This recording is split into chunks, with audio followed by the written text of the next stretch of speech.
Hey, Real Nerds listeners, there's many ways you can interact with the Real Nerds podcast. You can email us at realnerds@gmail.com.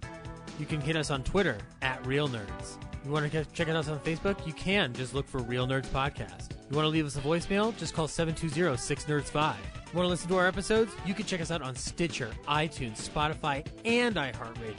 Thanks for listening and enjoy the show.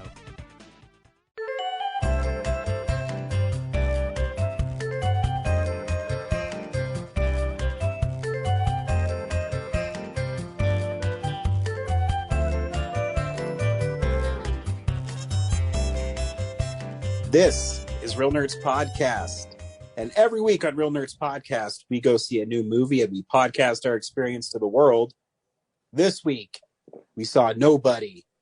Stay tuned till the end of the episode, where we will tell you if you should see the film, play the trailer, and then spoil the movie.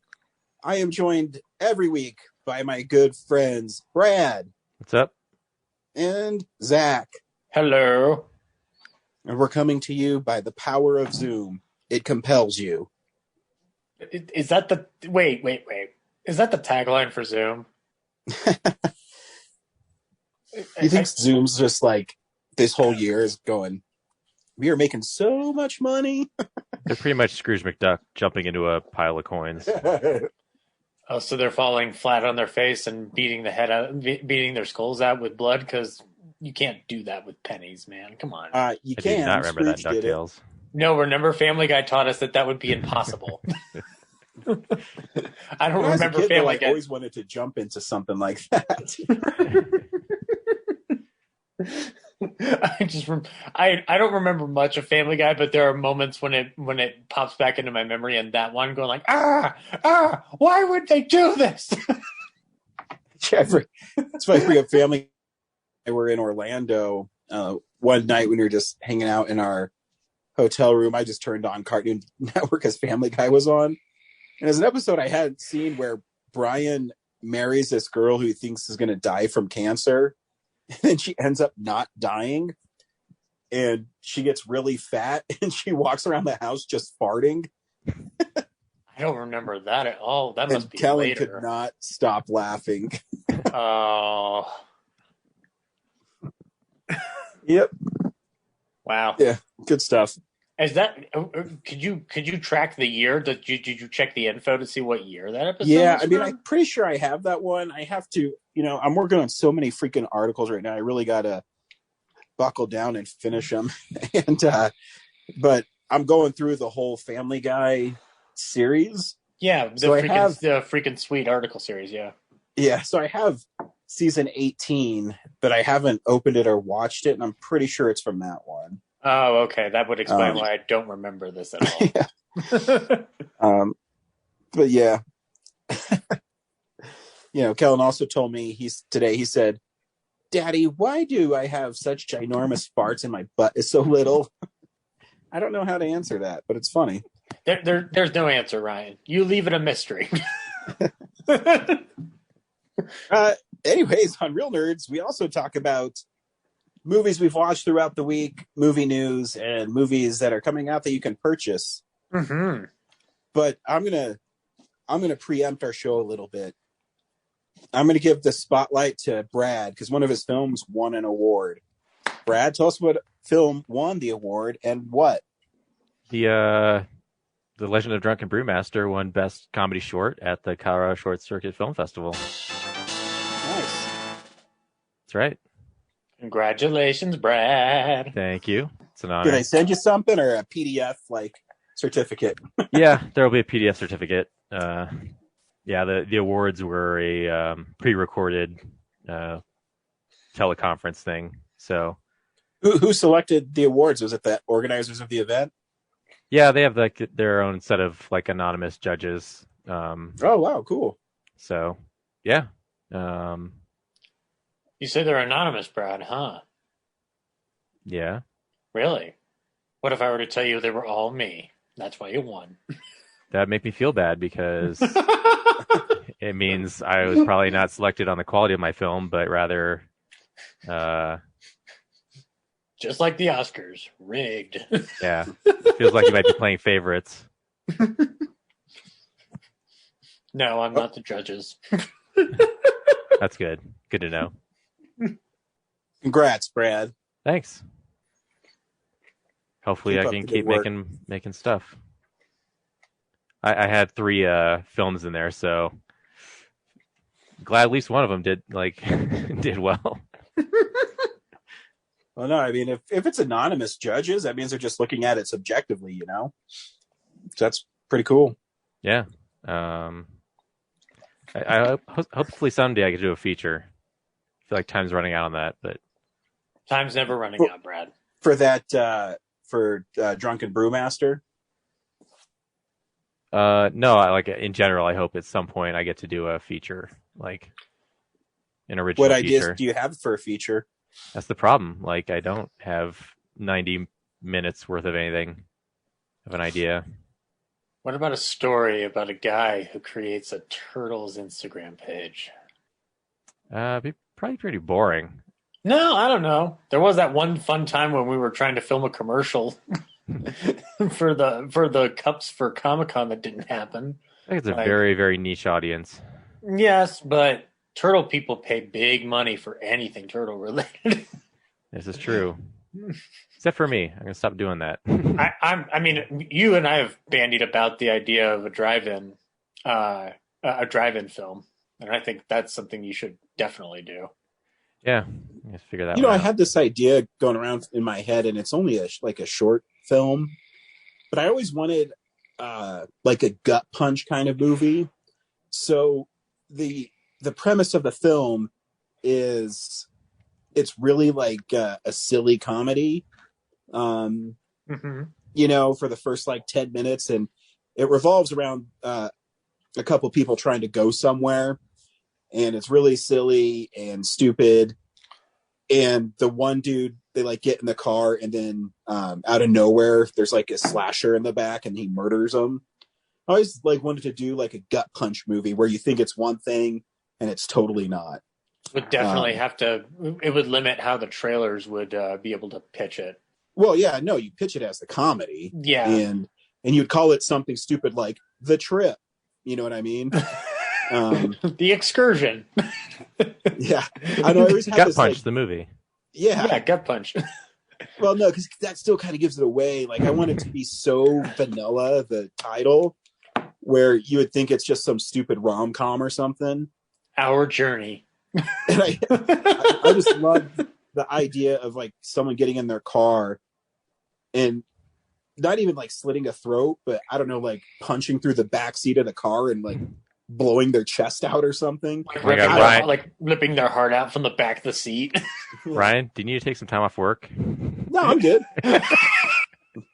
I think of these things because I'm such a good person.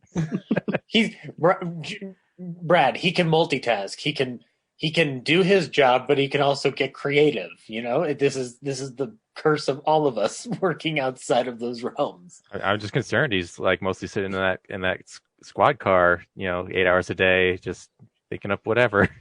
Yeah, that's what I think. I was like, man, how can I brutally murder someone? But something along the lines of that, where you expect the movie to, or even the short to be something that it's totally not.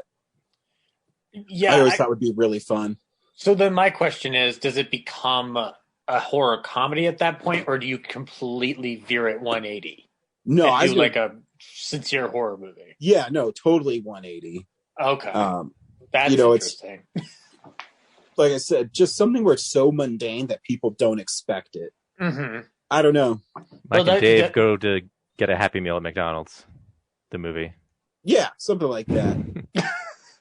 It'd be like Guy's Trip. And, dude driving. Yeah. Hey, dude trip. Dude trip. And it'd be a bunch of like frat bros talking about how they're going to go to, I don't know, drink beer at the Coors Brewery for the beer tour. It's just really stupid comedy until they get into the car and they just get dispatched. I don't know. Or they could go to the brewery and then one by one they get picked off by the brewmaster. The brewmaster. And like the Coors Brewery has a bunch of like little I don't know, what would be the 2021 equivalent of Oompa Loompas? Microbrewers. Bunch of little hipsters. Yeah, they're this tiny little hipsters. Micro hipsters. Theoretically, we're also kind of also curbing from yoga hosers at this point. Anyways, way to ruin my idea, guys. Fuck. No. Well, But- we're brainstorming. Yeah, we're trying to figure it out. No, it's stupid. Okay, I get it. Fine. No. Movie. You know what? Here's my question, Ryan. Do they go into the woods for it? Like, do they go into the woods, or is it just like they could be stopped at any given point on the map, and that's when everything starts to veer off course? Yeah, exactly. No, you don't want to set it up where people expect something to happen. I'm talking about stuff like happening in broad daylight, you know? Ooh, middle of a park or it's all very, very frightening because it could go in either direction as a genre. But I'm trying to think of a movie that does that and manages to hold for the rest of its like 80 or 90 minutes that sincere tone after 10 minutes of slapstick. Because like Hostel would be the go-to example, but even that sets up a lot of the terror and still has dark humor strewn about it. So yeah, I'm not sure what the best equivalent would be. Yeah, Real Nerds listeners, figure out a movie for us that completely veers off course after the first 10 minutes, like, and just 180s its genre. Anywho, we also talk about movie news. Did I already say this part? Maybe. You did. But do it again. Yeah, It's been a while. let's pull some movie news then. It's real news. Okay. Let's start off with some good news, guys. We've earned some good news. You know what the good news is? Regal Cinemas is coming back. We will be reopening Regal Cinemas beginning with the weekend of Godzilla vs. Kong. So by the time weekend. Yeah. So by the time you listen to this, they will already be reopened. But I don't know. I'm like this weekend because our film of the week is going to be Godzilla versus Kong. It feels finally like a really big movie. You know what I mean? yeah. That this like an event movie where you have to see it on a big screen. Yeah. The biggest one since Tenet. Yeah, but the difference is that Warner Brothers is, well, one, they're still treating this as a split release, so it's still going to be available on HBO Max for people who are still not vaccinated or don't feel comfortable going out there. But the other one is these are two known IP going toe to toe in the middle of the ocean and then a city. It's like it's the thing we want to see. Who didn't watch that trailer and then just went on buying tickets and or planning to see this at home, whatever the case may be? Who wasn't thinking, I'm going to watch this? Because let's face it, story is probably not going to matter. The most important part is watching Godzilla and Kong beat the crap out of each other. And I'm on board for this, which is different. I'm going to see it in IMAX, I think.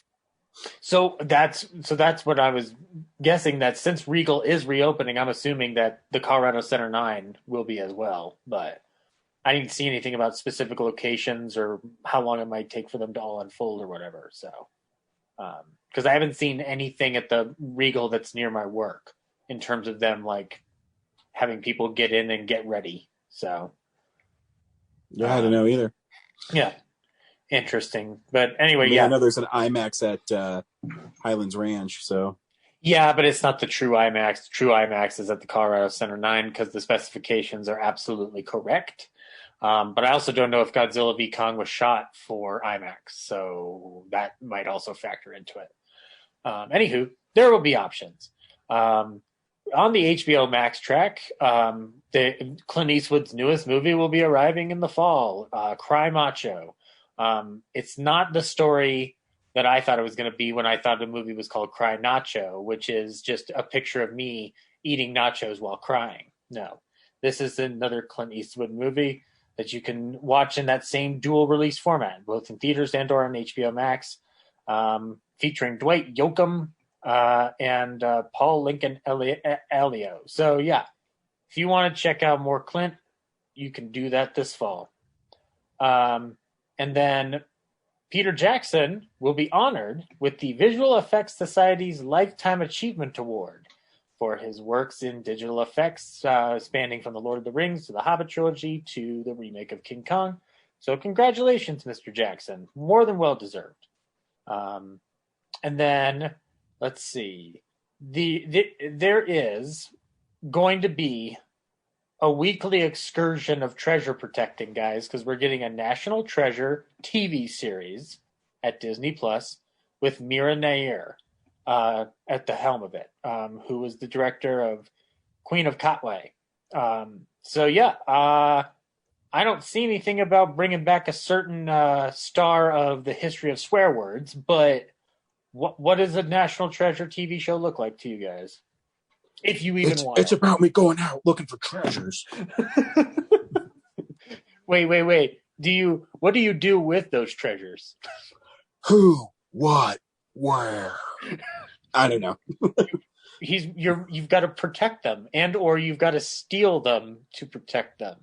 So, Ryan, if you see the Declaration of Independence, what do you got to do? I'm going to steal it.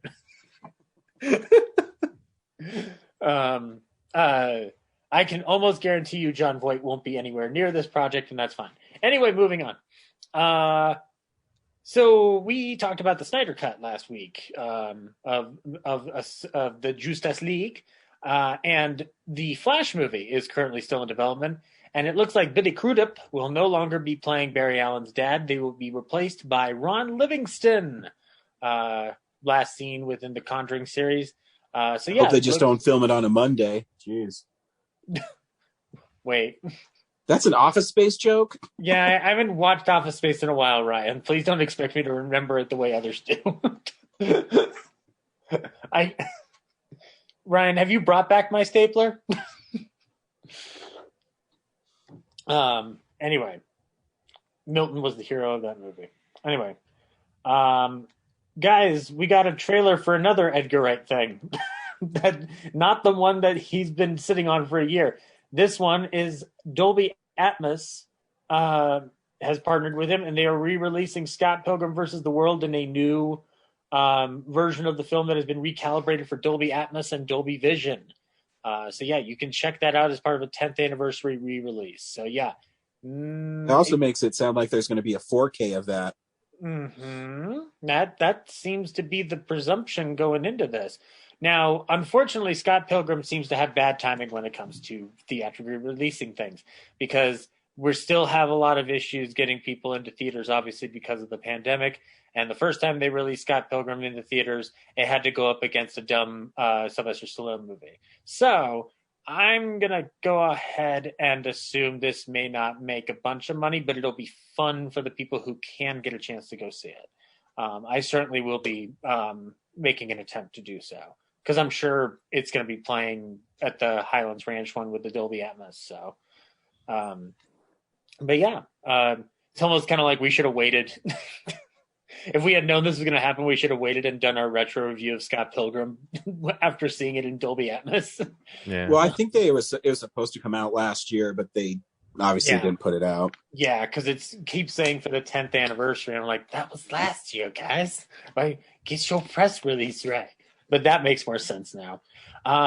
Hey, speaking of trailers, why don't we just jump to the big trailer news? We got a trailer for the Suicide Squad. James Gunn's is the Suicide Squads. Yeah. What's as we all know, I'm comic book dumb, so I want to hear you guys talk about what's cool about this. Well, if you look really closely, when they're walking in front of the flag, you can see Weasel's junk. And that's what's cool about it? Yep. Right. All right, cool. Anyway, moving on. We got 2 deaths this week now. Let's keep talking. Actually, I love the opening where they're going to bust out Harley Quinn, and she's already busted out, and she's so moved by them coming to get her. She says, I'll go back in there if you want. That's what I thought at first, but when Bloodsport says, like, that's patronizing, I think she was just, like, screwing with him. Oh, yeah, she is, but I think it's funny. Oh, yeah. Like, I love Margot tone. Robbie as Harley Quinn. I think she gets the character really well. Yeah, like the whole trailer is just tons of fun. Like when Peacemaker and Bloodsport are like walking through the jungle and they're having that exchange, and Peacemaker like actually explains like why eating a bunch of dicks would be improbable, but he'd do it anyway for liberty. No problemo. I don't know if I wanted anybody else as King Shark after the Harley Quinn cartoon, but I'm down for Sly Stallone as King Shark. Did you see James Gunn's what he asked Stallone? He's just like, "Hey, I wrote a part specifically for you. It won't take too much of your time." How was the second half of it? Shit, I don't remember. But that was like most like, "Hey, I just got this tiny little thing for you to." Oh yeah, it was just like, "You're playing a shark that eats people." Stallone's like, let's laugh. And he's like, "Okay."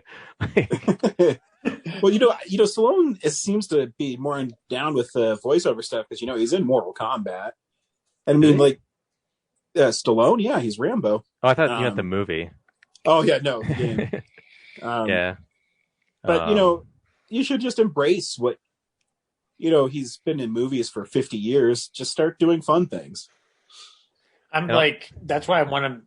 I'm assuming he's on board for Guardians 3 or like some form of turning in it. Yeah, I think he already is. I mean, I don't know what the story is, but I don't care. I really liked him in that scene in Volume 2. Like, I thought it was a really like. It's like one of those like, yes, it's a cameo that sets up a future appearance, but I'm like, it's a really good scene. It's like really intriguing. Like, I want to know more about this. Yeah. Like, I also don't know a ton about Polka Dot Man, but the fact that they make him like a depressed emo guy who's like probably hates being Polka Dot Man. Yeah, I have this feeling that a lot of those guys are going to die really soon in the movie. Yeah. That's why there's so many. Although I'm wondering who Taika Waititi is still, like, because he's not Starro. James Gunn squashed that, so yeah. I don't know. I do love that Starro's the villain. I mean, he's really powerful in DC, but he's so ridiculous that yeah. But I guess he creates like smaller Starros that attach people's faces. So yeah, I'm guessing they'll be like it might be like a zombie movie. That'd be sweet. It looks like a hell of a lot of fun. I like that it feels. I don't want to say feels different, but it just like it feels like there's something visually more intriguing about it than the last couple of DC movies, even with the stuff I've enjoyed out of Wonder Woman and even Aquaman. Like, it does feel like it. I don't know if maybe Ryan got this vibe too, and maybe you did, Brett, but I got like a Dirty Dozens feel out of it, like a guys on a mission movie, but instead of just guys, it's like a bunch of superheroes, so you can get Harley Quinn and other characters in there. So it doesn't feel like Suicide Squad by Ayer felt still bounded into that universe thing, and it didn't feel like the Men on a Mission movie it could have felt. This one feels more like it. What? Really? I didn't get that feeling out of Suicide Squad at all. The whole premise of like assembling people and sending them on a mission, I guess that's even Predator. Yeah, but Ayers didn't do that same thing for me, like, because it kind of bungled that premise with all the other things it has to insert in there. Feels like Gunn's not beholden to anything, at least what the trailer is telling me. Experiencing the movie may be an entirely different scenario, but well, that it's probably going to be somewhat of a good movie because they've already okayed the Peacemaker like series on HBO Max, so Warner Brothers has a lot of faith in it. Is Cena playing Peacemaker? Yep. Okay, gotcha. I think it's an animated series, but I'm not 100% sure. That'd be given the language I've seen the character use in the trailer thus far. I'm curious about an animated series with John Cena doing that. That'd be friggin' interesting. I mean, the Harley Quinn series. I know. I still haven't watched it yet. It's not that weird. Yeah. Okay. To be R-rated. It's a little weird. Well, it's weird, but it's not weird to be R-rated. So. Anyway, I do want to move on to another piece of good news. Ryan, you ready for some good news? Yep. Tribeca Film Festival will be the first Northern American film festival to be bringing back in-person screenings. Nice. So, starting in its upcoming 2021 edition this summer, the people will be able to go from June 9th to June 20th to a 12-day outdoor festival with Tribeca. So, yeah, that's going to be the return of in-person screenings. As far as when other festivals will be resuming these practices and protocols, will be on a determined basis. I know Cannes trying to figure out their shit. I did get an email from Telluride Horror Show saying they're going to start selling tickets, I think, tomorrow, actually. Wow. Okay, let's see how this all plays out. Before we move on to the bereavements of the day, I want to point you guys to a trailer that I then hope to God you will all forget. It's called Wall Street, and it's not WALL Street, it's WAHL Street. Mark Wahlberg produced a documentary about himself. I'm done. I'm done. And I'm going to read the description for you guys so that hopefully you've gotten all that you need to know and don't need to watch it. The 6-episode documentary series offers fans a glimpse into the global star Mark Wahlberg's life as he juggles the demands of rigorous film schedules, coupled with an ever-growing network of diverse businesses, including his clothing line, Municipal, his gym studio, F45, restaurant chain, Wahlburgers, and his production company, Unrealistic Ideas. Along the way, viewers will learn powerful business and life lessons as he navigates the numerous challenges of a global pandemic, all while trying to maintain and expand his vast portfolio. Wall Street will also introduce the cast of colorful characters that make up Wahlberg's real-life entourage. Yeah, no. Well, I mean, I can feel it. No. Don't you dare, Ryan. Don't you dare. You'll look good and feel good while you're watching it. Damn it, Ryan hates you, Brad. Say hi to your mother for me. God damn it. It's a transformer. I got nothing.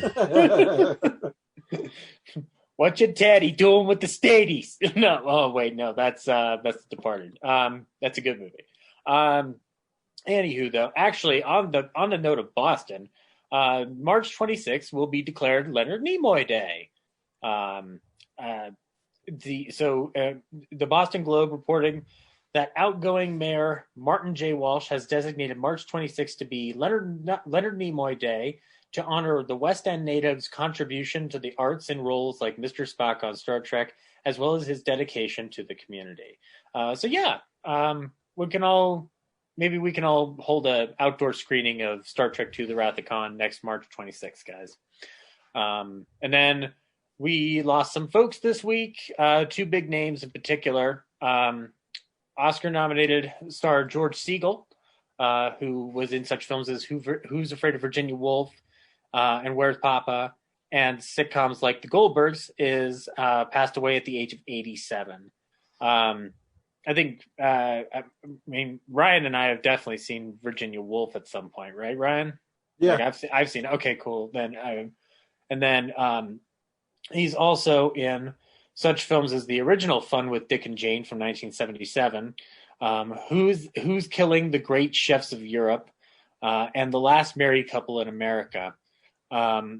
He always seemed to have a fun vibe around him, and in Virginia Woolf, he's in this tour de force with a bunch of other people like surrounding the scene, but he holds his own.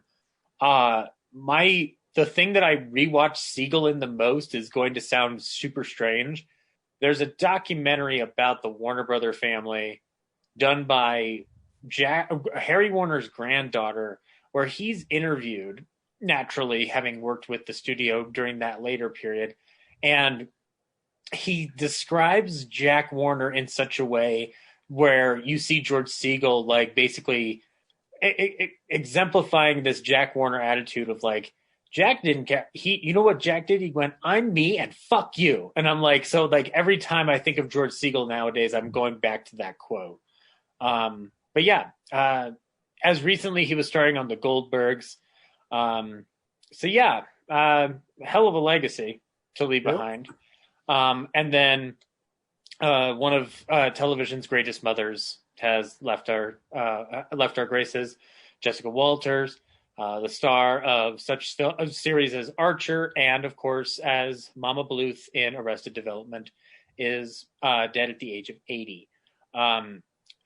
Walters is not just a television staple, though. She was on shows like The Naked City, in the Alfred Hitchcock Hour, and Flipper and The Fugitive, etc. But she was also the co-star in Clint Eastwood's directorial debut, Play Misty for Me, which is his only slasher movie. And it's a really good one where she plays an obsessed fan of Clint Eastwood's DJ character, and she just won't leave me alone. But she won an Emmy. She was primarily a television staple. She won an Emmy for her work in the 1975 limited series Amy Prentice. And then, of course, once she took on the role of Lucille Bluth in the Arrested Development, she achieved an immortality.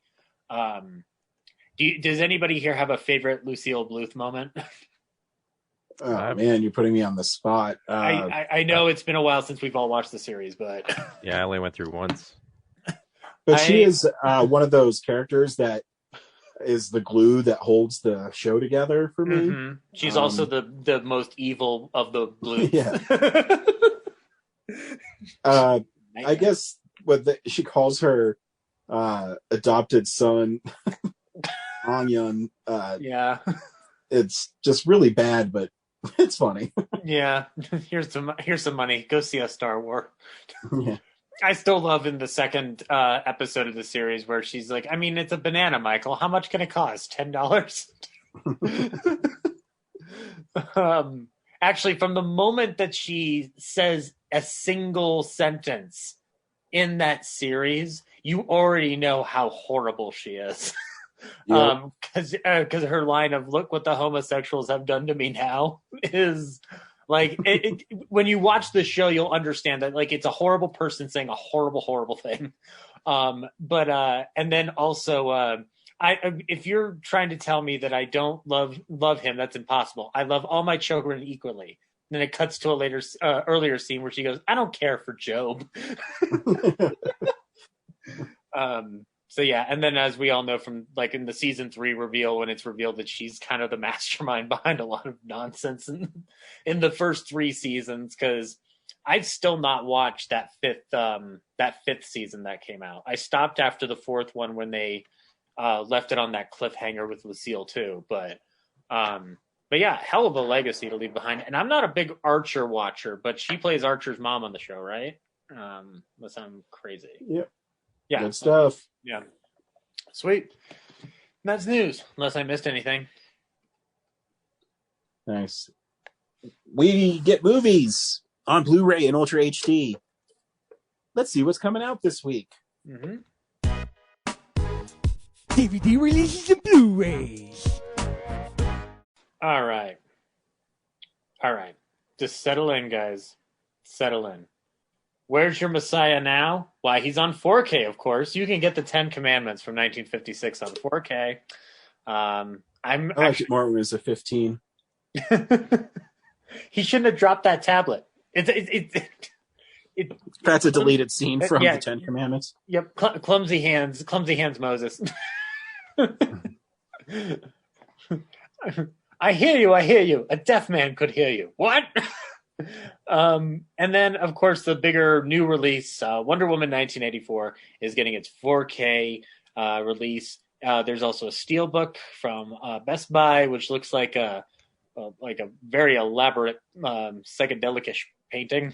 And then you can also get the psychedelic-ish poster art. And then moving into other catalog titles, looks like the Bad News Bears is getting a re-release from Paramount Pictures. So if you want to pick up the Tatum O'Neal, Walter Matthau original 76 classic, do so. It's a fun movie. And you know what's not bad? The remake. It's not bad. Not great, but not bad. And then Isle of the Dead is coming to you guys from Warner Archive, starring Boris Karloff. This is a part of the Val Lewton series. So if you want to get another dosage out of that from Warner Archive, this will be your chance. And then this is right next to it, so I'm just going to say it right now. You can get Nosferatu in Venice with Klaus Kinski. from Severin Films. I don't believe this is not the same. This is something additionally from the Nosferatu that he did with Herzog. Yeah, it's a bizarre movie. I read a review of it. I've never seen it, but it sounds interesting. I like watching Klaus Kinski and things. I've never heard of this. I know of like I said, I know of the other one. What the fuck is this then? Ryan, should we blind buy this? No. No, maybe I will. Maybe I'll be that bold. Why not? Sure. Yeah, sure. let me waste my money. You've got a family to raise. Defending Your Life with Albert Brooks and Meryl Streep is coming to you from Criterion Collection. And let's see. We also have The Greatest Show on Earth from 1952 coming to us from Paramount Classics. Is this a classic, Ryan? I don't remember it being a classic. I know it won Best Picture and all, but is it a classic? Sure. Okay, fine. Anywho. Amazons and Barbarian Queen coming to you as a Scream Factory double bill. Internet only. Internet only. Oh, God. So you have to be involved in technology to get this? What the hell? Yeah, no, that makes perfect sense. They're doing a lot more of those lately, aren't they? Where it's just well, they only make 1,000 of them, and those movies look so shitty. I said, man, I might get those, but then I don't know. How expensive are they compared to, say, the Event Horizon last week? I think it's $27. 2 movies? That's not bad. That's not bad. No. Especially if you end up like finding it at a deal somehow. Yeah, probably not. They sell out really fast. Okay, well then I'm not gonna even try, Ryan. That seems like a venture doomed to fail. The AGFA is putting out a movie called Jungle Trap with a tagline that says "Run, Coyote, Run." In 1990, exploration auteur James Bryan pulled out his video camera and made a decapitation-fueled horror movie about a jungle hotel haunted by kill-crazy ghosts and loincloths. The team at Bleeding Skull found it 26 years later and finished it. Ooh, interesting. And then, of course, we've got Criterion release of the Mike Leigh film Secrets and Lies from 1996. And from Warner Archive, we've got The Bermuda Depths from 1978. This was already supposed to have come out, but I guess I'll just say it in case it's a newer thing. Or like they delayed it, but there's a steelbook of An American Werewolf in London from Arrow that we talked about a few weeks back. It's listed on here, so if you haven't picked it up, hey, why not pick it up? And then the 2-film collection of Mortal Kombat is being issued in a Blu-ray steelbook. Oh, fuck. I didn't know that's coming out. I got to pre-order that right now. Yeah. I'm not even joking. That shit sells out so fast. Yeah, and Ryan, this steelbook does look pretty cool if you're a Mortal Kombat fan. Like, it just looks neat. Which is 4K, though. I know. Well, I don't think they're ever going to release those on 4K. They don't want to spend the money. Yeah, they don't need to, guys. Maybe the first one. The second one, no way in hell. Yeah. Yeah. I did like watching the trailer for that new one on the big screen. I'm not a big Mortal Kombat guy, but like hearing what I like remember from the game with Get Over Here and whatnot, like that, I'm excited for this. It looks fun. Guy draws out blood and stabs him, freezes it and stabs him with it. It's fucking cool. You just know that as soon as you buy it, they're going to announce the 4K version. Oh, totally. Oh yeah, that's how this game works. Don't you get that? Fuck. And then lastly, Ryan, this one was made just for you. Cohen Media Group has your back. Journeys through French cinema. So yeah, if you want a journey through French cinema, oh no, Ryan. This is from the late Bertrand Tavernier. It says our nominated 3.5-hour tour through French film history. Ryan, hey. I'm gonna get this. I know I'm gonna get you a copy and say April Fools. I have a question for you. Answer. Do you guys live by the Southland fucking Best Buy? Absolutely.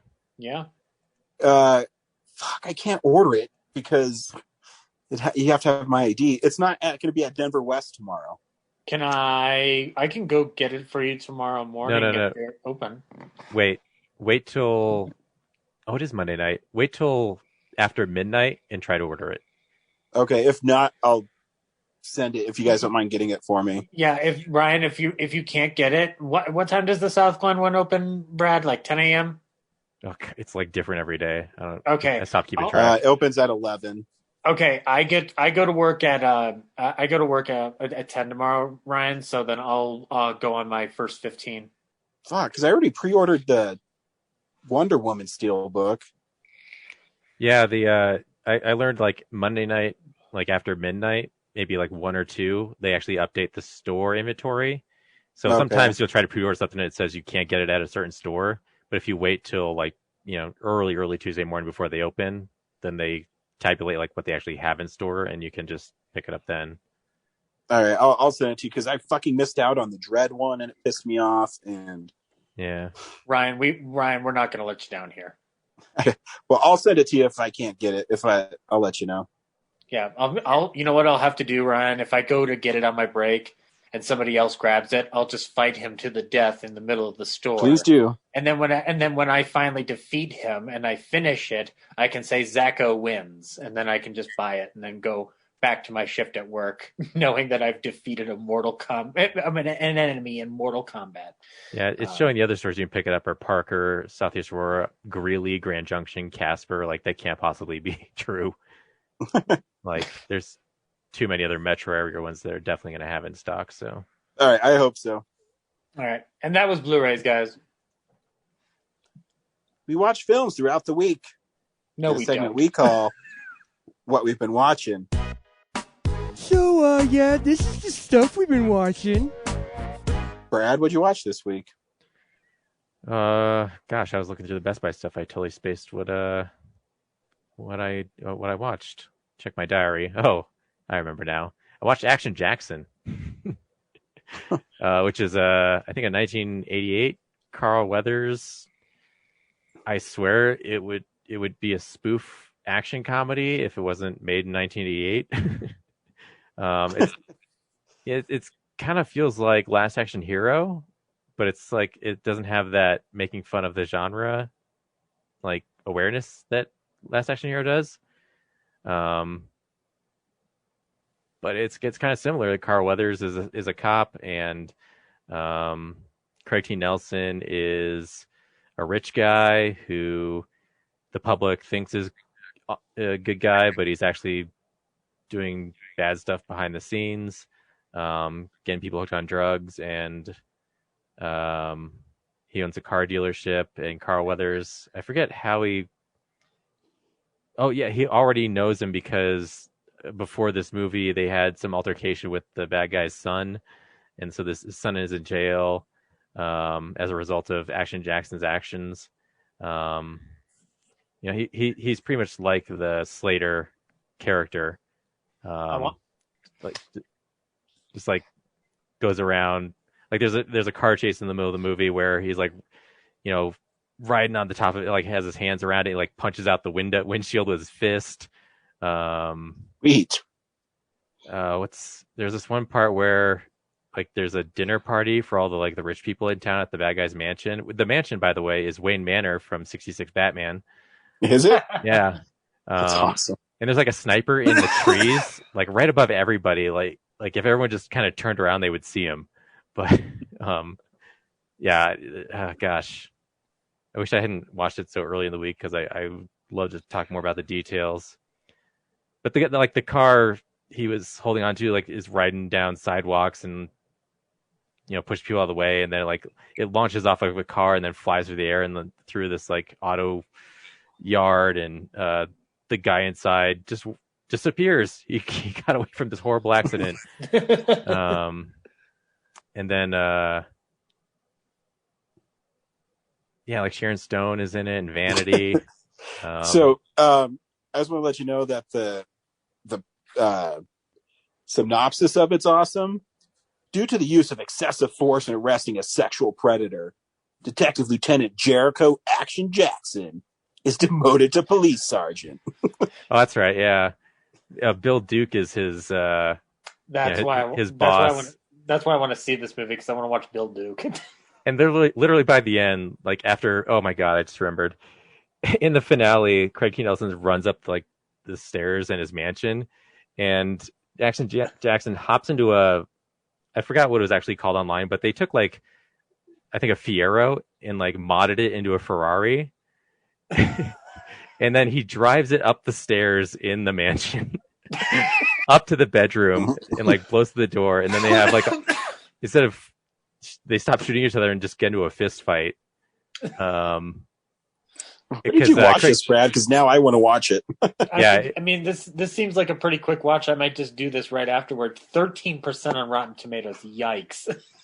It's like, it would, if it wasn't, I would believe they made it being serious. Like they believe this was going to be an awesome action movie, and it just totally plays like a spoof comedy.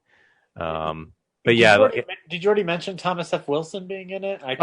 Well, he's barely in it, but he's got like a super high billing. He's in the beginning and the end.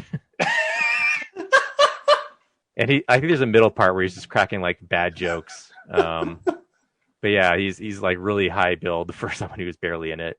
Robert Davi in here? Yikes. Yeah, he's barely in it.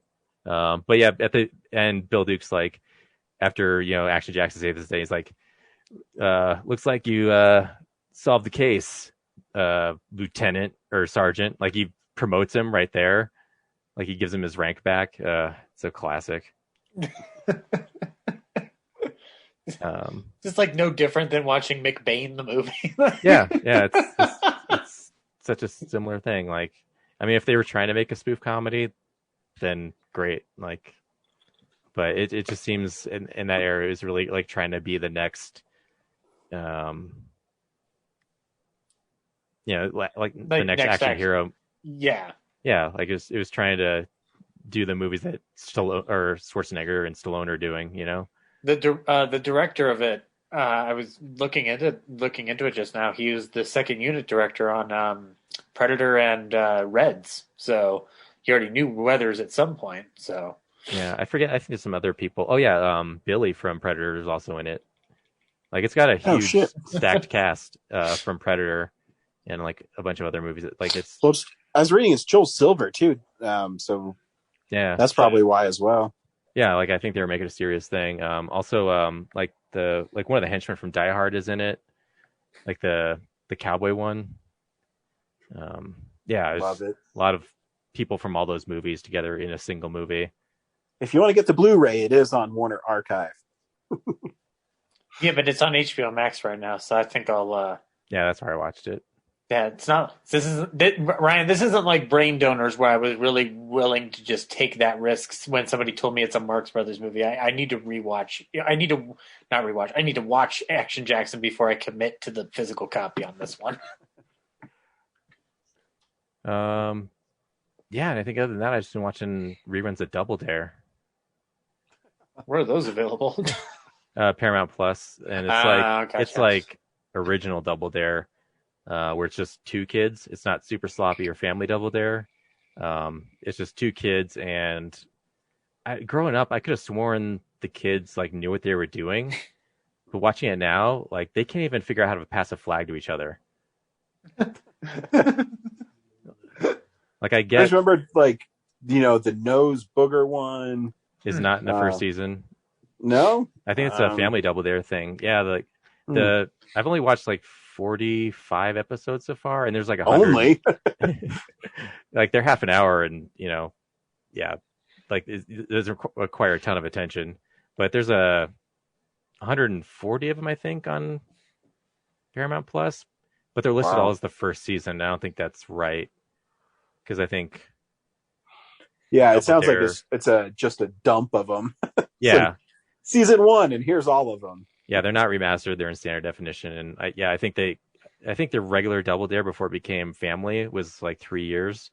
So I think it's all those 3 years are just dumped into a single sounds season. About right. Maybe 27 episodes a season. Yeah, but yeah, it's weird when like sometimes they'll have questions for the kids that are like references to adult media. I'm just like, why would a kid know that? Well, kids say the darndest things, Brad, and they know the darndest things. You know, if it's like it references some like grown-up movie that, like, why would a kid ever have watched that? You know, like, who's writing these things? And then they seem so reluctant to get messy or do any of the physical challenges. Like, they're always trying to just answer the questions. Like, they don't want to do any of the physical stuff. Yeah. And then, I always wanted to do the physical challenges. Me too. Like, like, you can ask the question or do the physical challenge. I would, if I knew the answer, I would just say I didn't, and just to get to the physical challenge. Well, you want to make sure you get some of them right, because you want to go to the final where you have to run the obstacle course. Right. But you can eat up a ton of time by doing the physical challenge and just completely, like, there's some episodes where some kids just sit over on the side and never get to answer. It's really sad, just because it can get so lopsided. You know, they'll answer something simple like, you know, who's Alex Keaton on Family Ties? And then, like, the next he'll get, like, how many miles to the sun is it? It's like, oh, man. Yeah. Yeah, there's something else I watched. I forgot to write it down. So that's it for me. Zach? I actually watched a good deal of things. Really quickly, it's something I watched, but mainly because I was reviewing it before I told somebody was my two thoughts on it before it was released. My guest from episode 8 of Ballyhoo, John Strelick, he made a film in 2016 where I not only helped produce, but I co-starred in it, called Antlers, and it has been turned into a web series. The first 2 episodes are available now on John's YouTube page. And so I rewatched the entirety of the first 2 episodes and kind of like got back into the world of it. And, you know, he put together a very intriguing kind of like slackers in Denver story mixed with a kind of ethereal presence that kind of helps interfere in their lives. So I've kind of referenced it as like a day in the life of these like mid to late 20s people in Denver, mixed with a Coen Brothers movie. So it's a lot of fun. Spencer Kane's in it.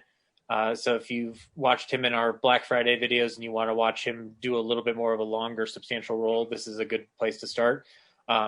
Folks have said I'm fine in it, and I don't believe them, but whatever. And then on to my regular titles. But yeah, check out Antlers. It's really a lot of fun. And the next episode is coming out this Thursday, and there will be episodes coming out up until the end of April. But on to what I've been watching. I actually decided to check out The Babysitter, which, Ryan, you had talked about for a while. And it wasn't until re-listening to my friend Smokey's show, where he was praising both The Babysitter and Babysitter 2, that I'm like, I need to sit down and watch this. And Ryan, is this McGee's best movie? Well, maybe. I mean, it's fun. Well, what's the yardstick that I measure this against? I don't have an answer. I don't, but you've got to, please. No, it's really, really, it's really inventive.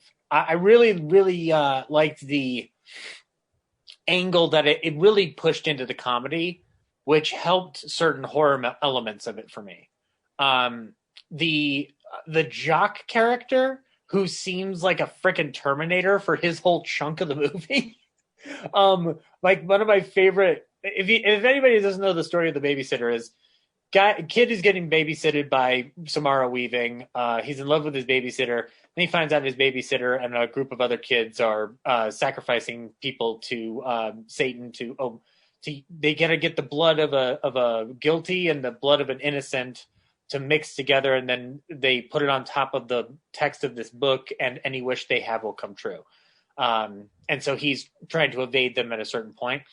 And one of the characters is this like, I get not roided up. He's not roided up, but he's just like way too intense for his own good jock.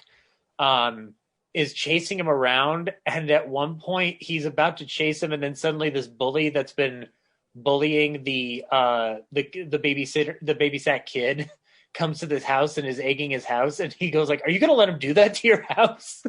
And he's just like, "No, you go over there and you defend your house." So he stops the chase of a serial killer to tell him to stand up for himself. Like it was really, really well executed comedy. And then when he hangs himself outside the treehouse, I did not expect that to happen. So yeah, it was a lot of fun. It's not a perfect movie, but it's also it's hitting a lot of cylinders super well. That I would absolutely recommend it. Samara Weaving's great in it, and I believe it's Ken Marino plays his dad. Ryan, yeah, I think it's his stepdad, isn't it? Or is it his real dad? I can't remember. No, that's his real dad because his friends is the one with the stepdad who has who's like acting like an abrasive jackass. That's right. Yeah. And it's not I think it's either the stepdad or a divorced dad. I have no idea what the fuck that thing is. But anyway, but there's also a scene involving a needle. So like basically Samara Weaving knocks out the kid so that she could just draw blood from him so she doesn't have to kill him, because there's a logical step of just like, if I keep killing innocents and whatnot, then I'm just going to leave a trail behind me. And she's going to get the blood from him, and they already established in a previous scene that he doesn't like needles. Ryan, that needle scene is somehow more tense and frightening than the needle pit in Saw 2. And there's and it's literally like at the opposite ends of each spectrum. So yeah, I'm curious about the second one based on this, but I would recommend people watch The Babysitter if they haven't. Not like I said, it's not perfect. Not every joke worked for me even, but I really did enjoy it. I rewatched Dolomite Is My Name. That movie's still pretty damn perfect for me. And then I went through some Marx Brothers stuff. One of the things that I just picked up in that realm is Classic Flicks, which is a label I've never heard of, put out a Blu-ray of A Night in Casablanca. And I got it today. And the thing that I watched on it was, so the Marx Brothers, when they started working for MGM onward, they would tour in preparation before they would go to film their movies. They would tour and test material out on people. And I'm not a Marx Brothers expert, but to my knowledge, we don't have any audio or video of them actually doing these tours and testing out the material until this release, where there's 5 minutes of audio where you hear Groucho and Chico testing out material in front of an audience. And you can hear where things aren't working and where things are working. And it's 5 minutes of audio, but it is the primary reason to pick up this Blu-ray, apart from the fact that you are getting one of the last good Marx Brothers movies available in a HD format. Because Night at the Opera and Day at the Races aren't available. I doubt we're ever getting the remaining MGM films out there. And the movie after this, Love Happy, which is available on Blu-ray and that I haven't seen yet, is supposed to be, kind of a pointless venture, with the exception of watching the best of Harpo that can be gotten out of him when he's supposed to get his own solo movie. But so Ryan, that's a Marx Brothers Blu-ray that if you can get it, you will get this 5-minute audio clip of listening to them test out material. So it's not for a radio show. This is from the tour. It's awesome. And then I also watched some of the bonus features on Curse of Frankenstein, which is another pickup that I got on Ryan's recommendation. And I'm very Hammer ignorant, and I need to learn more. I'm trying to do that and Amicus now. So listening to them talk about the history of the Curse of Frankenstein, it's like I can't remember each Hammer movie that I've seen, but now knowing the importance of this particular piece, I'm just like, I'm down to start like really digging into Hammer now. Well, yeah, it's great about the special features on that Blu-ray, which you can read about on my number 7 film of favorite Blu-rays of last year, is they kind of touch on, they have like a history X on there, from T extras. Mm-hmm. And I'm trying to remember. I know I've seen the Dracula one that they put out on Scream, I believe.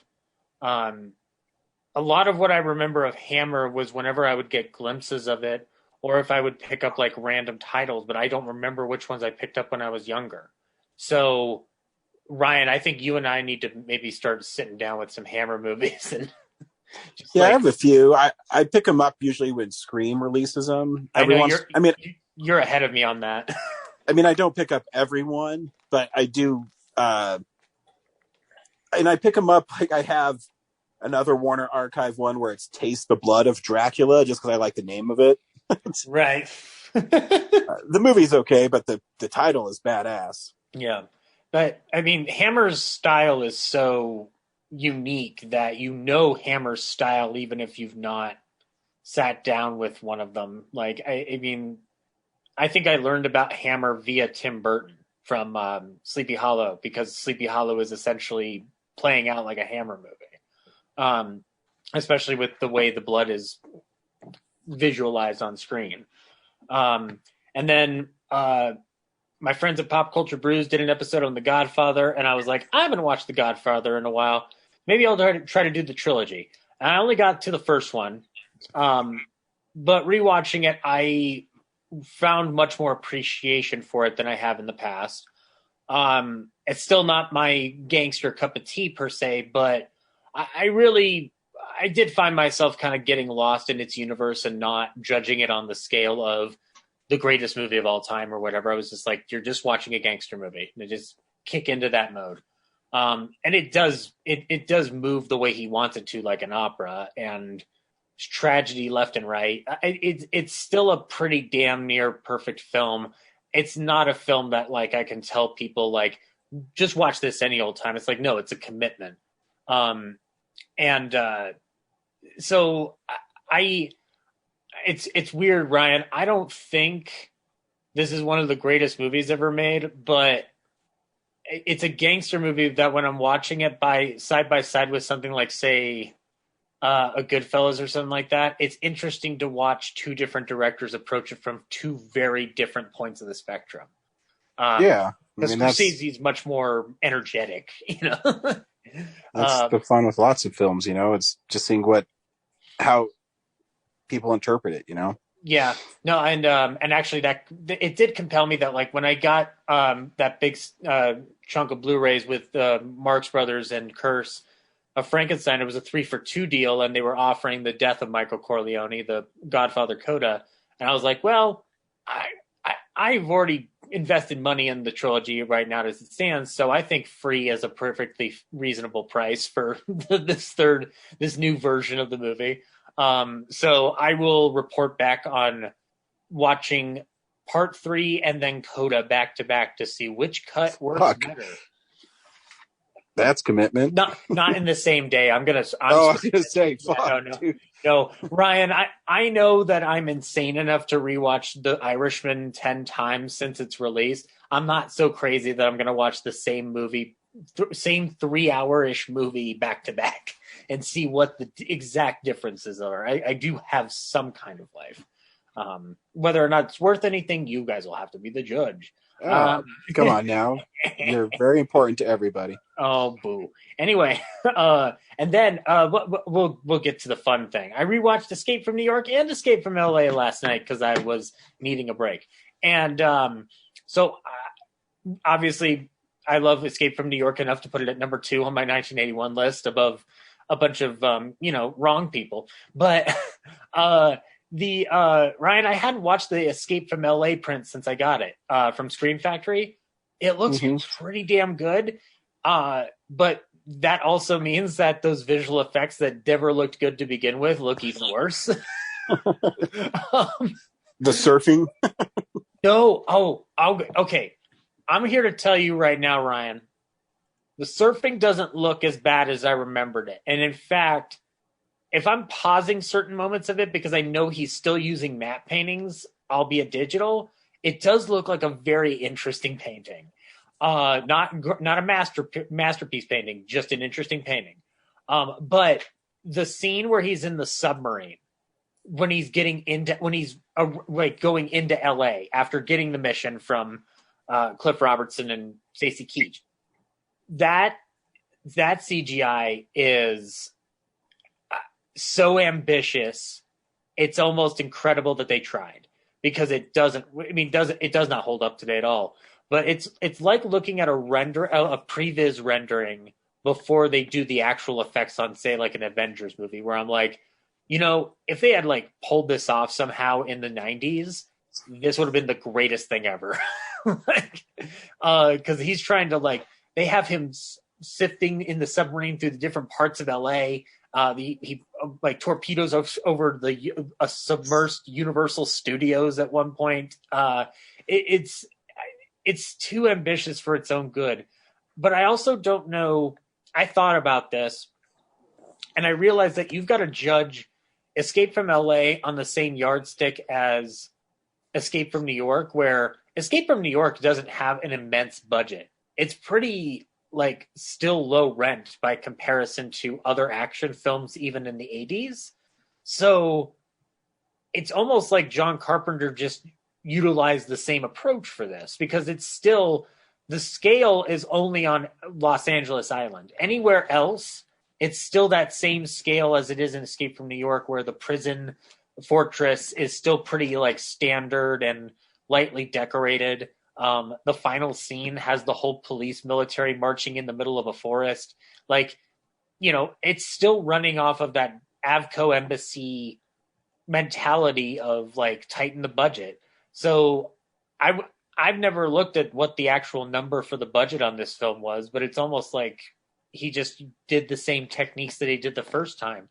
And regardless of the visual effects, LA in Escape from LA still looks like it's immaculately wonderful production design of just insanity, cranked up to 1 billion. When it's not early CGI, it looks incredible because it still has texture and feel to it. And also Bruce Campbell's makeup looks more registerable this time around, because I never felt like I could fully embrace what that creation of his is supposed to be on his face, Ryan. But on the Blu-ray, it's super clear, not where the lines are, but where certain textures in his smile and his his facial surgery areas are supposed to be from all the plastic surgery he's had. It's a really cool character he got to play. I mean, I've been saying that I wish that Bruce Campbell would play a villain, a truly despicable villain. I'm not. You may know of an actual one, Ryan, but is this the closest we get? I know he's supposed to be an asshole in Crime Wave, but I don't know of any other film that he would have been truly a douche. I actually can't think of one off the top of my head. Give me a second. Mm-hmm. But anyway, and yeah, it's regardless of all the things I've expounded about on Escape from LA, it's still a fun ass time. It's basically the first movie. Not everything holds up. I think Pam Grier's character might be the one thing where I'm just this is weird, but everything else around it has an interesting idea behind it that still has something to go off of. Obviously, the revolutionary character in this one is not as menacing as the Duke of New York, but he carries his own little weight to him. I think it's just interesting that Cliff Robertson and Bruce Campbell are in a movie together that isn't related to a Spider-Man. So yeah, and that's all I watched this week. Speaking of Bruce Campbell, I picked up a film from the aforementioned Severin that I've never seen before, called Running Time. And it's a film that's one continuous shot, shot by Josh Becker, who did a couple other films with Bruce Campbell. In it, Bruce Campbell plays a guy who gets out of prison after he's been in there for 5 years for taking the fall for his friend. And as soon as he gets out, he sets up a way where he can rob the prison of a lot of money. And the film takes place like in a like delivery truck, kind of like a UPS truck. They get a couple more guys to their crew that they pick up throughout the beginning of the film. Bruce Campbell meets a girl that he kind of falls in love with. It's a really clever movie. I mean, I think it's maybe 75 minutes long. And I mean, obviously you can tell when there's a cut in it, but there is, 5-10 minute long single takes. And it's just kind of cool because it's a fun technique. And there's an interview with Bruce Campbell on the disc. And if you ever have the opportunity to listen to Bruce Campbell talk about his projects, they're always fun. But just hear the audiobook of If Chins Could Talk. Yeah. That's a great audiobook. He says that the movie cost maybe $100,000 and they shot it in 10 days. Yeah. And so it's a really interesting film. Just because it's a really like independent movie and, they don't have a lot of money and they're relying on some shots. And it's cool because Bruce Campbell talks about how there's a scene where he's in this apartment with this girl and they would have, him and her talking. And then as he would leave the room, the camera guys would have to follow them and they'd have to put all these stuffed animals back in the scene where the film crew and everybody else were staged. So there's a continuity to it. So they would have to redress the set while they were filming another location. And then when the camera went back, the set was dressed again. So it's kind of cool to hear how they did it. And the film is, it's fun. It's just kind of cool to see it. And it's really fun to see this gem of a film that I've never even heard of kind of just pop up on the radar. And the reverse art on it's really cool. It's Bruce Campbell pointing a gun and running with a big bag of money. I watched Event Horizon for the first time in a long time. Scream Factory put out a collector's edition. Commentary by Paul W. Sanderson, please. It says just Paul Anderson on it, so this is before he was Paul W. Sanderson. But Ryan, let's not beat around the bush. Paul W. S. Anderson, what do you have to say? Yeah, again, the thing with Paul W. Sanderson is his films look cool. They usually lack in story. Yeah. And this one is maybe his most cohesive script. And it's the Sam Neill plays a doctor who gets on board a ship that's headed to the Event Horizon, which is a ship that was lost for 7 years that just randomly reappeared. And what's unique about the Event Horizon is it can like fold space and basically go through a portal to get places really fast.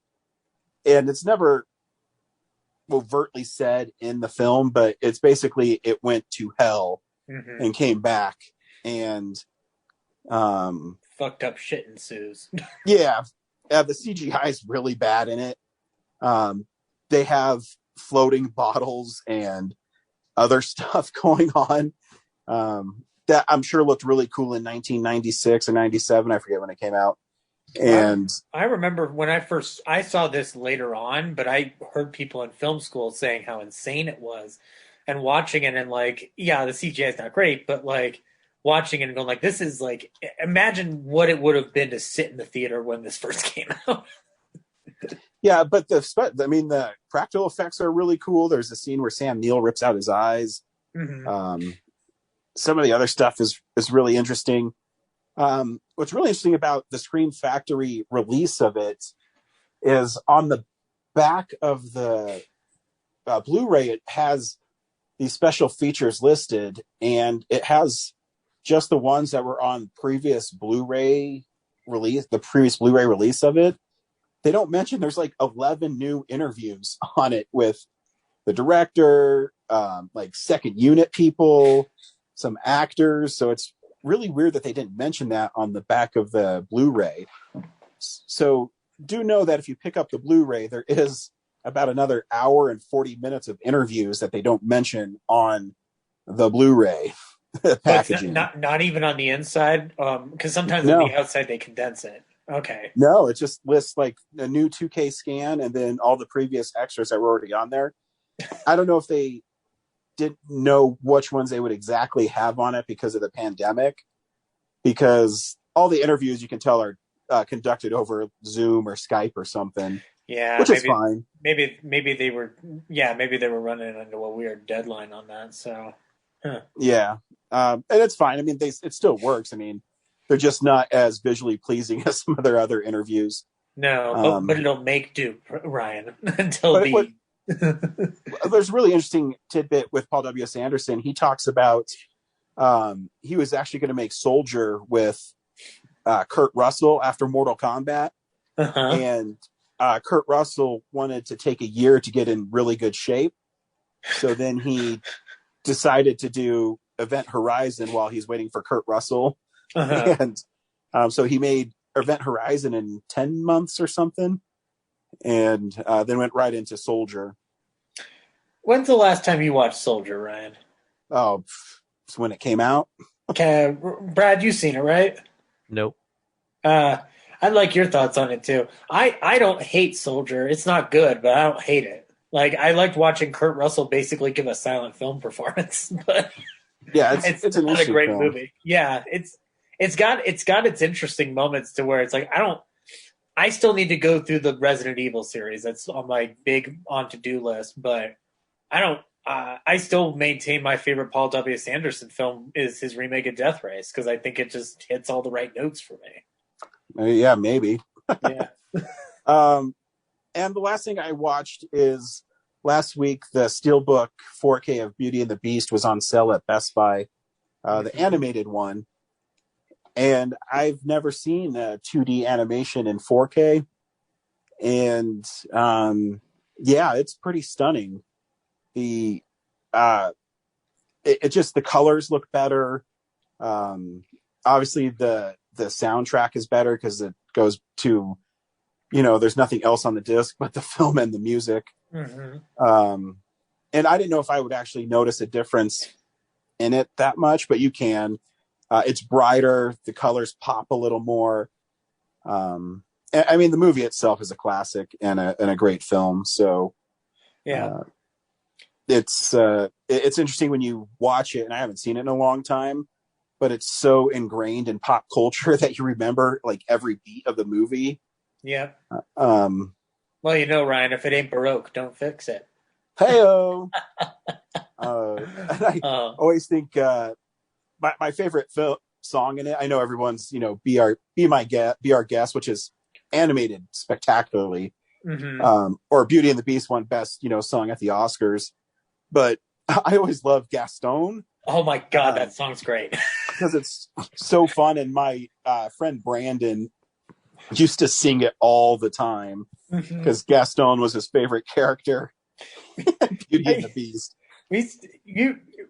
I've been wanting for a while to recreate that, Ryan, with Spencer Kane playing Gaston. Nice. I think that could totally work.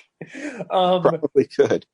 So you hadn't done like Lion King when they put it out on 4K? No, because I never felt like this urge to get it in 4K, Okay. Brad and I looked at the Lion King 4K on my TV when it came out, and you could tell the difference. Oh, yeah. I mean, it's pretty easily noticeable. I went through the same thing with black and white on Blu-ray.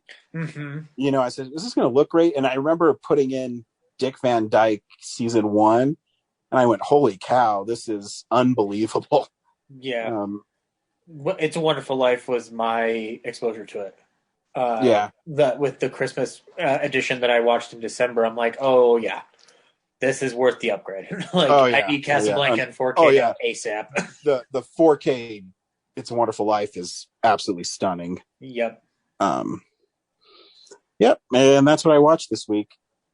This week on Real Nerds, we went to see Nobody. Nobody.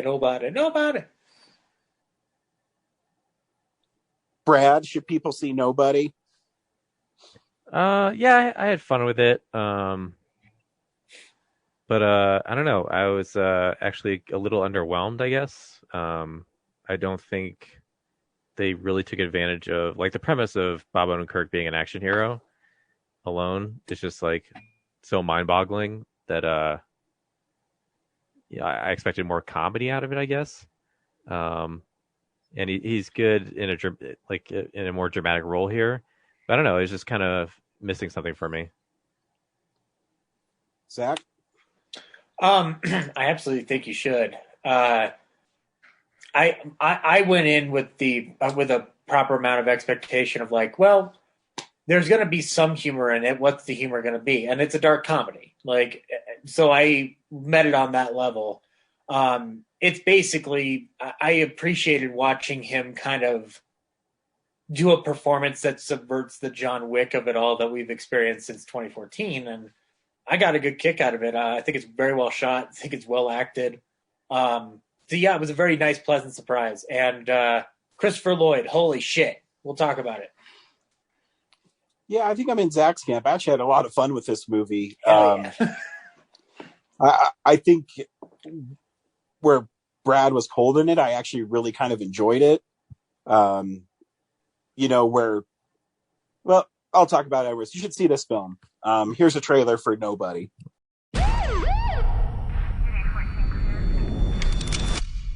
So they took maybe $20 and an old watch? Mr. Manson, did you even take a swing? No. Could have taken her, Dad. Heard you had some excitement last night. I wish they'd have picked my place, you know? Why didn't you take him out? I was just trying to keep the damage to a minimum. Yeah, how's that working out for you? You okay? Because you don't look okay. There's a long dormant piece of me that so very badly wants out. What are you still doing here, old man? I'm gonna fuck you up.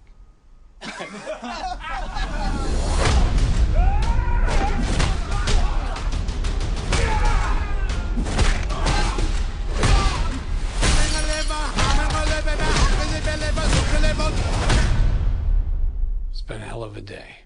You can see that. For 12 years, I worked for some very dangerous people. Everybody get to the basement. What is happening?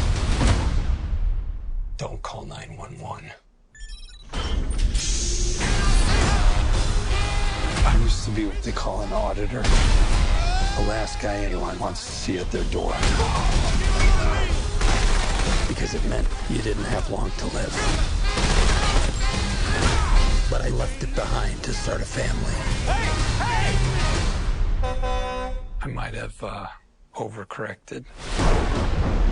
When you left, you abandoned a certain debt that needs repayment.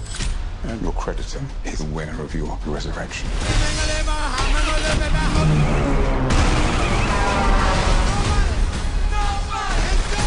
They came after my family. They stole my kitty cat bracelet. And you don't fucking do that! Give me the goddamn kitty cat bracelet! You look like shit, Dad. You should see the other guys.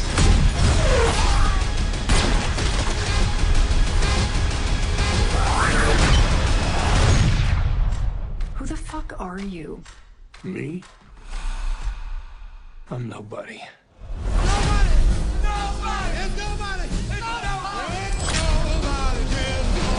In theaters only March 26th.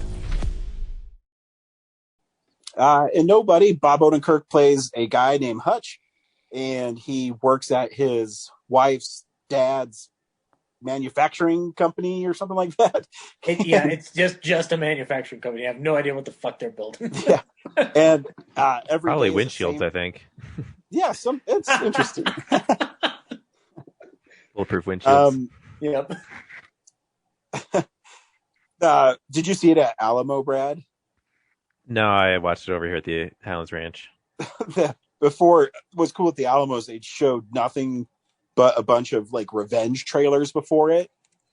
And just before, the last thing they showed though was from Mr. Show, where Bob Odenkirk is spreading that, like, was it mustard mayonnaise all over stuff? Mustard mayonnaise. Yeah, mustard mayonnaise. And his daughter dies before he's done spreading mayonnaise and mustard. It's totally stupid. And they also showed my life. the Space Ghost with him and David Cross, where he's like, "Shoot me again with your ray." They should have done the one where he does the ransom for the toe. Oh yeah. It was just fun. But yeah, anyways, every day's the same for him, and something happens where people break into his house, and he can't believe he let it happen. And you slowly learn that he is an auditor who goes and takes care of problems for the United States government. And it kind of unleashes who he is. Yeah. It plays out like it starts off with him being this ticking time bomb of like pent up energy from years living this second life that he's built for himself. I don't remember in the trailer there being I don't know if they took this out for the trailer, but I don't remember there being a cat in the trailer when he's handcuffed and being interrogated. But them doing that quick cut of his routine and kind of building us into his frame of mind into that point. And just the whole idea of having Bob Odenkirk play this mid-age crisis film in the form of an action hero movie, like, this could have easily gone down a Death Wish route, and that's what I thought it was with the trailers. But then just to see that it just unfolds in a full-on John Wick type style movie, I was like, oh no, this is absolutely wonderful. The scene on the bus, I loved it from the perspective that it starts off when he's about to mess them up and he goes in, like, there's no music for the first part of it. And then it kicks on some music as soon as it's almost like he's earned it. Like, I don't know how else to describe it. Yeah, what's cool about that scene is it takes him a little bit to get into who he is. Yeah. Because he's so rusty. And it's but yeah, I love the music in it too. They did really fun with music throughout the film. Yeah, I just had a lot of fun with it. There's the scene where he's trying to figure out when so people break into his house. That's the catalyst of the film, is that people break into his house and he does nothing about it. But you don't learn until later that the reason he held back was because he didn't want to harm somebody who had an empty gun. But he's tracking down the people who broke into the house, and he winds up at a tattoo parlor with a fake FBI badge, a gun, and a wad of money. And somebody recognizes his tattoo with the poker cards on it. And he goes, "Excuse me." And he says, "Thank you for your service." He shuts the door and just leaves his other 3 cronies in the tattoo shop. And he's just basically going like, "You're on your own, fuckers." Well, there's also a Mel Brooks Looney Tunes moment in that where the dude's locking the door with a bunch of locks. Yeah, and then you see the window. He looks through the window. And then I liked how they played the villain. I love the angle that, like, he doesn't really care that his family, about the family member that got beaten the shit out of, but for him it's a matter of inconvenience and like a matter of principle for him. And he's also like, I don't really want to be guarding the Russian mafia's money. Like this is, I'd rather be this like peppy like singer at my nightclub. When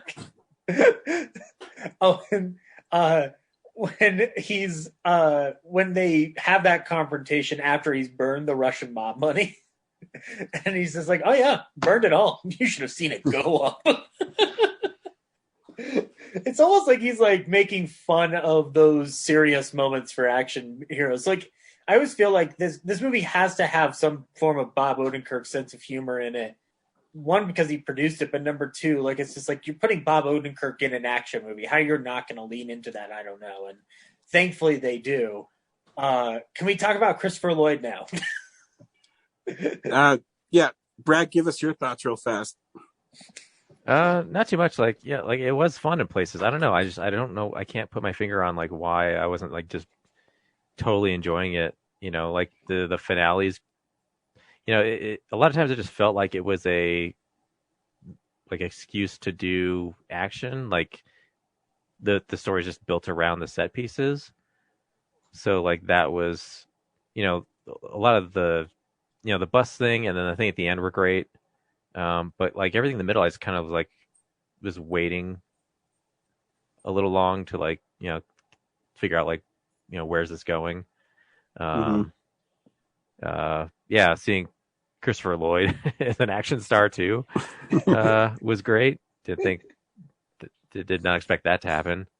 But yeah, it's not a deep movie, so not much else to talk about. Like, you know, it's really just a revenge thing where, you know, this guy who's chosen a life that has kind of dulled him a bit, gets back in the game, and you know, he doesn't really, kind of everything goes his way. You know, there's not a lot of adversity as he gets back on top. You know, he kind of always has the upper hand on the villain.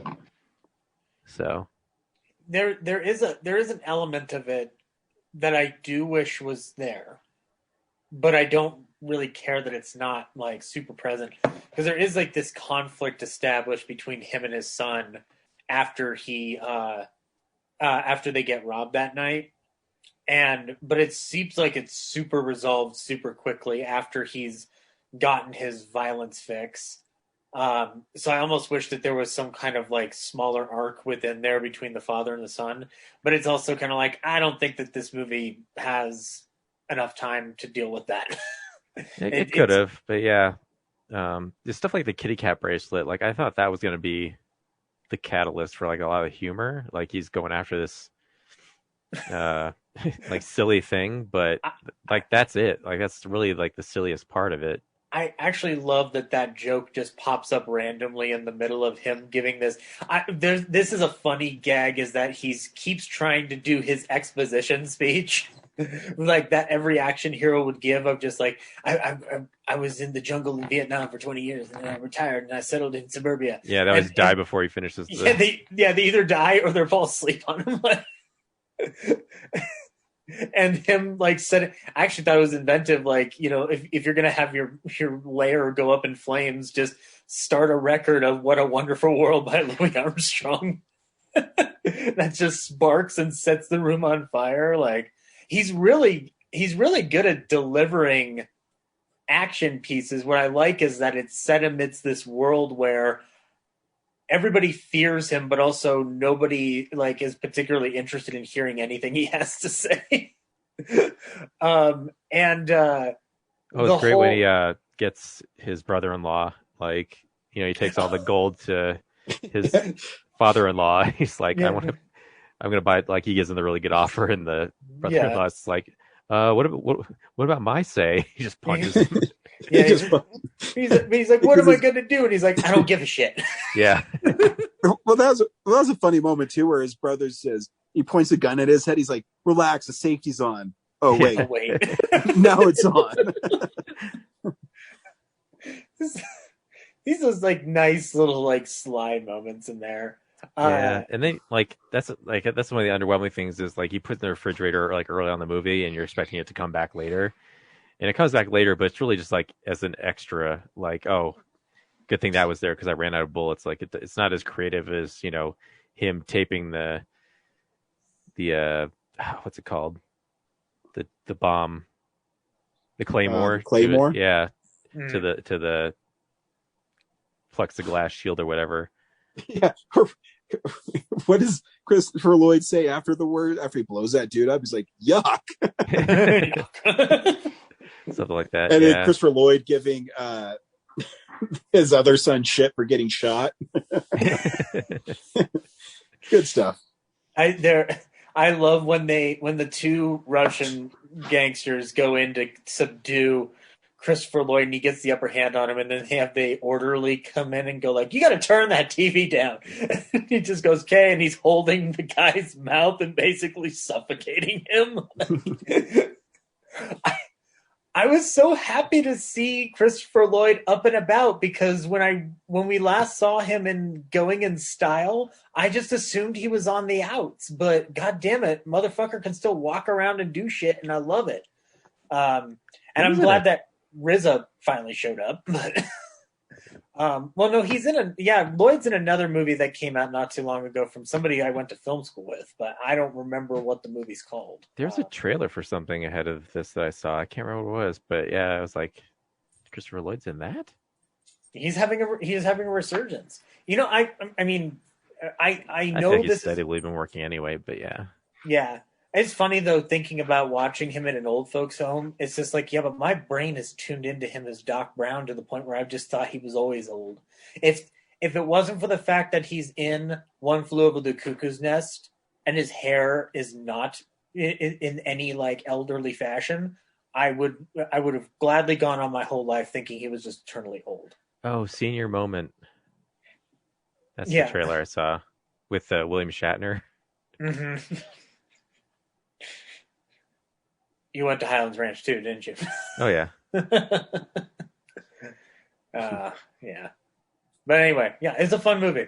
I enjoyed it. I want to throw this out in the universe. No sequel.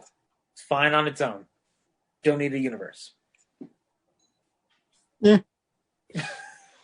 It seems like it's in the vein of John Wick, where like there's this other organization. Do you really work for the FBI, or just his dad? Like he just took the badge. My assumption is that his dad worked for the FBI, but then he went into the same organization that he then goes into. I actually liked the way they established that everybody's afraid of him, as they do that blackmail thing, and then she gets the information for the Russian gangster, and she throws the information on his desk and goes like, "Don't worry, no charge, goodbye." Yeah. And then on the official documents, it literally says nobody. Yeah, I feel like you could John Wick it still and like create a deeper organization thing like the Continental and stuff easily. Or we find a way to get Universal and Lions or Summit to play with each other and let nobody get inside the John Wick universe. It would be amazing is if the sequel, like David Cross was the villain. Oh, that'd be awesome. Oh, that's asking for too much. Or that's asking for what we need. Well, it's what we want, but it's the sequel we need, but not the sequel we deserve as a people. Nobody versus Ronnie Dobbs.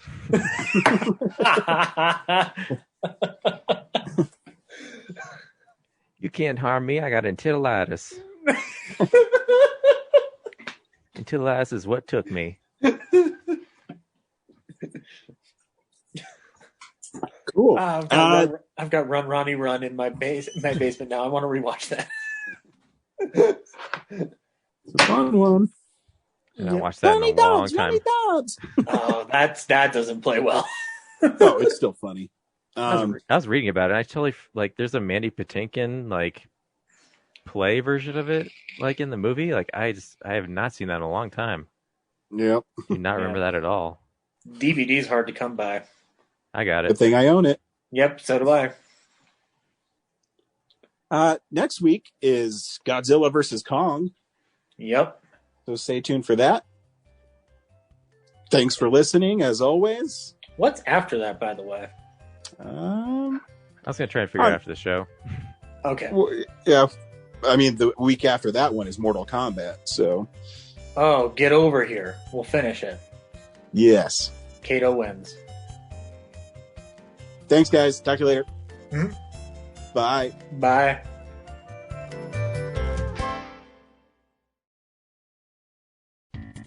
Thank you for listening to this episode of Real Nerds Podcast. Real Nerds Podcast is a production of Nebulous Visions Multimedia. Thank you to Sparks Mandrill and Plan 9 Studios for our kick-ass theme song. Also, if you're in the Denver area and you're looking for a cool place to see movies, we see them at the Alamo Draft House in Littleton and now also in Sloan's Lake. Thank you to Colorado Coins, Cards, and Comics for supplying us with all our comic needs, especially you, Andrew. You know who you are. And a big shout out to James's mom. I'm giving you an electronic hug that you can feel through the airwaves. Thanks for listening, and have a nice day.